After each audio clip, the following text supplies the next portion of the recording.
Mas não é a primeira vez que o mundo passa por isso. Muitos desses movimentos têm uma ligação de quase 100 anos a um homem. O italiano Benito Mussolini.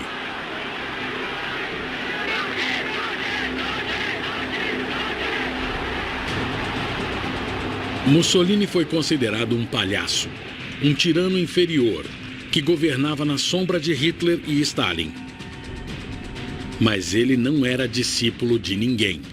Ouvimos por anos que Hitler tinha ensinado tudo o que Mussolini sabia, mas na verdade foi o oposto. Anos antes do Terceiro Reich, Mussolini foi o arquiteto de um movimento que afundaria o continente na escuridão. O movimento era o fascismo. Do enfraquecimento dos magistrados à doutrinação de crianças, Mussolini iniciou táticas que outros ditadores utilizariam para assumir o poder. Sem nenhuma dúvida, Mussolini fez um manual de como destruir a democracia. Como este filho de ferreiro conseguiu escrever capítulos importantes do Estatuto dos Ditadores e se tornar um César moderno? Ditaduras tiveram um enorme impacto. Esses ditadores acabaram aprendendo uns com os outros. Eles são diferentes, mas muitos usam as mesmas táticas. Usam o medo, a propaganda, controlam as elites, criam inimigos, incitam o culto à E personalidade. usam a violência. essas são as táticas que ditadores utilizam para se manter no poder. Ditadores, o livro de regras.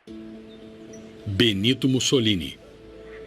Benito Mussolini nasceu em 1883, num vilarejo de Predápio, ao norte da Itália. Seu pai era ferreiro e sua mãe professora.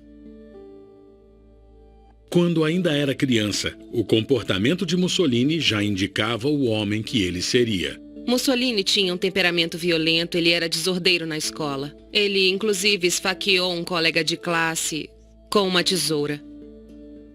Havia outros elementos da personalidade dele que eram bem óbvias desde muito cedo, como o fato de ele gostar de violência.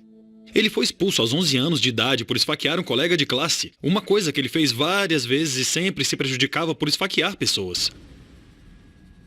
Mussolini virou um jovem irritado. Parte de sua fúria era direcionada ao passado de seu país.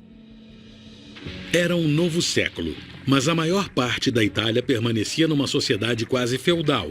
Embora se tratasse de uma democracia limitada, muito do poder ficava com o rei e seus ministros.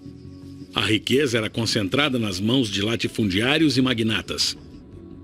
A maioria da população era rural e pobre. Como milhões de seus conterrâneos abandonaram a Itália para conseguir uma vida melhor no exterior, Mussolini ficou determinado a mudar o seu país para melhor. Mas não sabia como.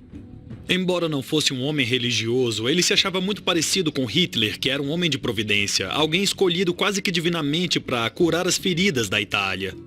Exatamente como o pai, Mussolini foi atraído a uma forma extrema de socialismo, que reivindicava uma revolução violenta para tirar a riqueza dos ricos e dividi-la entre os pobres.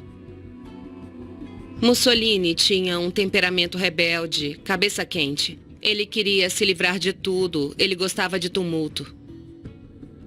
Era um homem violento que queria usar a violência por motivos tanto políticos quanto pessoais, desde o início.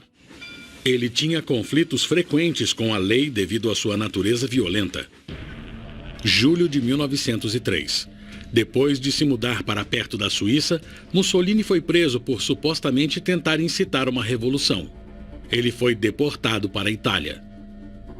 Eu acho interessante que ele tenha entrado e saído da prisão tantas vezes. Quando ele tinha 20 anos, ele voltou e teve uma vida difícil, tentando fugir da polícia e sendo julgado em vários casos. Mas Mussolini era mais do que um causador de problemas. Desde jovem, ele era um escritor talentoso. E quanto mais aperfeiçoava sua arte, mais ele descobria como a língua podia ser a ferramenta certa para moldar uma nação. Logo, ele ficou famoso como um jornalista socialista proeminente. Ele era um jornalista muito influente. Mussolini sabia o que enfatizar. Sabia como jogar com os medos das pessoas e sabia como jogar com os sonhos delas.